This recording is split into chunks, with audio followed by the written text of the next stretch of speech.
प्याज की फसल को क्या चाहिए? प्याज की फसल के सफल उत्पादन के लिए मुख्य पोषक तत्वों के साथ साथ गौण और सूक्ष्म पोषक तत्व जरूरी होते हैं, जबकि डीएपी से फसल को सिर्फ नाइट्रोजन और फास्फोरस ही मिलते हैं।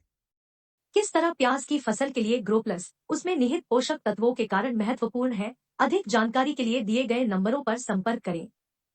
प्याज की फसल के लिए ग्रो प्लस सबसे अच्छा खाद क्यों है?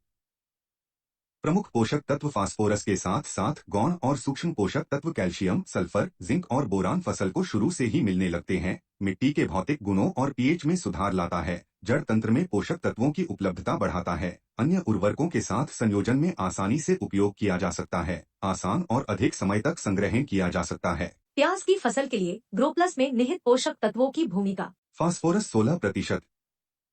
फास्फोरस जड़ों की वृद्धि और विकास के लिए आवश्यक है और प्याज की फसल को सूखे के लिए प्रतिरोधी बनाता है, बेहतर वनस्पतिक वृद्धि और विकास में मदद करता है, प्याज के कंद के वजन और उपज में सुधार के अलावा भंडारण क्षमता में सुधार करता है। सल्फर 11%।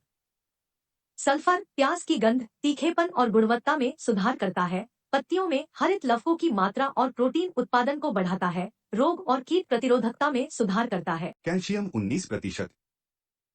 कैल्शियम कंद के विकास और वृद्धि में एक महत्वपूर्ण भूमिका निभाता है, प्याज की भंडारण में सुधार और फसल कटाई के बाद नुकसान को कम करता है, पौधों की बेहतर वृद्धि और कंद के विकास के लिए मिट्टी की संरचना में सुधार करता है। जिंक 0.5%। बहुत सारे एंजाइमों को सक्रिय करता है, कार्बोहाइड्रेट और प्रोटीन संश्लेषण के लिए जिम्मेदार है, कंद के निर्माण और फसल परिपक्वता में मदद करता है। बोरान 0.2%।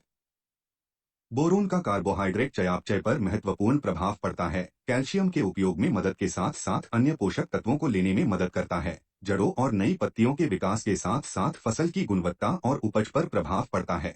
नीचे दी गई तालिका में ग्रो प्लस की तुलना डीएपी से की गई है कि किस तरह किसान भाई 3 बोरी ग्रो प्लस और 20 किलो यूरिया का उपयोग करके डीएपी से ज्यादा पोषक तत्वों वाला खाद उपयोग कर सकते हैं और फसल को दे सकते हैं संपूर्ण पोषण। प्याज की फसल के लिए पोषण प्रबंधन और उर्वरकों का आयोजन। अनुशंसित यूरिया की आधी मात्रा एवं ग्रो प्लस, पोटाश व गंधक की संपूर्ण मात्रा बुआई के समय खेत में अच्छी तरह मिला दे। यूरिया की शेष बची हुई आधी मात्रा पहली सिंचाई अथवा बुआई के 30 से 45 दिनों पर देने से उर्वरक की उपयोग दक्षता बढ़ती है।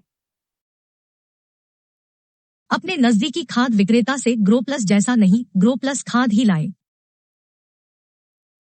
ग्रो प्लस एक कोरोमंडल उत्पाद